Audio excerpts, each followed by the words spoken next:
கர்த்தருடைய பரிசுத்த நாமத்திற்கு ஸ்தோத்திரம். உயர்மறை திரு மார்ட்டின் லூத்தர் அவர்கள் 1517 அக்டோபர் 31 நாள் திருமறைக்கு முரணாக காணப்பட்ட கொள்கைகளை 95 கோட்பாடுகள் என்னும் தலைப்பில் எழுதி அதை வித்தன்பர்க் ஆலய கதவில் தொங்கவிட்டார். அன்று முதல் ஜெர்மனி மற்றும் பல நாடுகளில் மாபெரும் எழுச்சியும் புரட்சியும் உண்டானது. அதன் விளைவாக சீர்திருத்த திருச்சபை மலர்ந்தது. ஆனால் அதற்காக லுத்தர் அவர்கள் பல ஆண்டுகள் பாடுகளையும் இன்னல்களையும் சந்தித்தார். திருச்சபையிலிருந்து கூட புறம்பாக்கப்பட்டார்.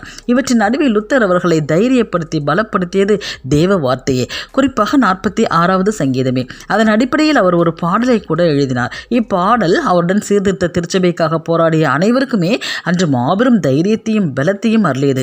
சங்கீதம் 46 வெளிச்சத்தில் நாம் தேவனை நோக்கி பார்க்கும்போது மாறிவரும் உலகில் மாறாத தேவன் நம்மோடு இருப்பதை காணலாம். கிறிஸ்துவுக்குள் மிகவும் பிரியமானவர்களே, சீர்திருத்த திருச்சபையை உருவாக்கிய லுத்தர் அவர்களை நினைவு கூறும் இம்மாதத்தில் அவரை பலப்படுத்திய 46வது சங்கீதத்தின் மையக்கருத்து பயமற்ற வாழ்வே என்பதை உணர்ந்து கொள்ள வாழ்த்து.